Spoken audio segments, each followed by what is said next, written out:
یہ کہانی شروع ہوتی ہے علی اور سارا کی مہم جوئی کے آغاز سے۔ علی اور سارا بہترین دوست تھے۔ دونوں ہمیشہ نئی مہم جوئی کی تلاش میں رہتے تھے۔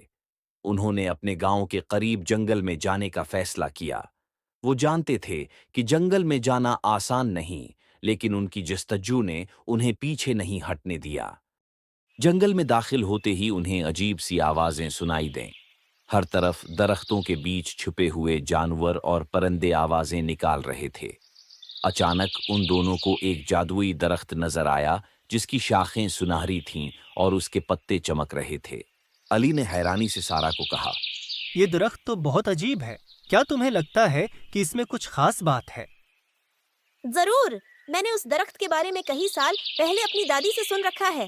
دادی نے کہا تھا کہ اس درخت سے کہا جاتا ہے کہ یہ درخت سچ بولنے والوں کو جادوئی تحفہ دیتا ہے۔ علی اور سارا نے درخت کے قریب جا کر دیکھا کہ اس کے تنے میں ایک چمکتا ہوا دروازہ تھا۔ علی نے درخت سے پوچھا، اے جادوئی درخت، کیا تم واقعی سچ بولنے والوں کو کوئی تحفہ دیتے ہو؟ درخت نے جواب دیا، ہاں، لیکن یہ کوئی عام تحفہ نہیں۔ تمہیں پہلے اپنے دل کی سچائی ظاہر کرنی ہوگی، پھر ہی تمہیں اس درخت کی طاقت حاصل ہو سکتی ہے۔ علی اور سارا دونوں نے درخت کے سامنے اپنے دل کی باتیں کہنا شروع کی۔ سارا نے کہا، میں اکثر اپنے چھوٹے بھائی کو تنگ کرتی ہوں، لیکن آج میں سچ کہتی ہوں کہ میں اسے معاف کرتی ہوں اور آئندہ کبھی اسے تنگ نہیں کروں گی۔ درخت کی شاخیں ہلنے لگیں اور ایک روشنی سارا کی طرف بڑھنے لگی۔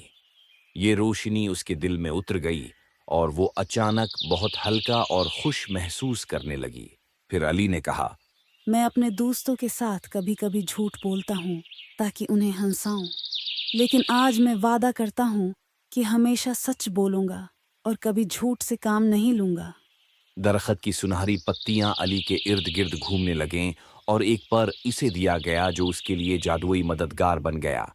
درخت نے دونوں سے کہا، تمہاری سچائی کی وجہ ہے سے میں تمہیں یہ تحفے دیتا ہوں۔ سارا کو میں ایک خاص طاقت دے رہا ہوں جس کی مدد سے وہ ہمیشہ دوسروں کے دلوں کو سکون پہنچا سکے گی، اور علی کو میں جادوئی پر ہوں گے دے رہا ہوں جو ہر مشکل میں اس کی مدد کرے گا۔ دونوں دوست خوشی خوشی اپنے تحفے لے کر جنگل سے باہر آئے۔ گاؤں واپس پہنچ کر علی اور سارا کو پتہ چلا کہ گاؤں کے لوگ ایک بڑی مشکل میں پھنسے ہوئے ہیں۔ گاؤں کا پانی خشک ہو گیا تھا اور سب لوگ پریشان تھے کہ اب کیا ہوگا۔ سارا نے اپنے جادوئی تحفے کو استعمال کرنے کا سوچا۔ اس نے دعا کی اور دل سے کہا، اے اللہ، میری مدد فرما تاکہ میں اپنے گاؤں کے لوگوں کو سکون دے سکوں۔ اس کی دعا کے ساتھ ہی گاؤں میں ایک جادوئی چشمہ ہے نمودار ہوا اور سب لوگ اس پانی سے سیراب ہو گئے۔ علی نے بھی اپنے جادوئی پر کا استعمال کیا اور جب گاؤں میں ایک درخت گرنے والا تھا، پر نے اس کی مدد کی اور درخت کو بچا لیا۔ گاؤں کے لوگ علی اور سارا کی ہمت اور سچائی کی تعریف کرنے لگے۔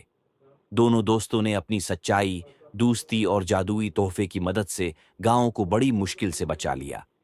کہانی کا سبق یہ ہے کہ جب ہم سچ بولتے ہیں اور دوسروں کی مدد کے لیے تیار ہوتے ہیں تو اللہ ہمیں ہمیشہ انعام دیتا ہے اور ہماری زندگی میں آسانیاں پیدا کرتا ہے۔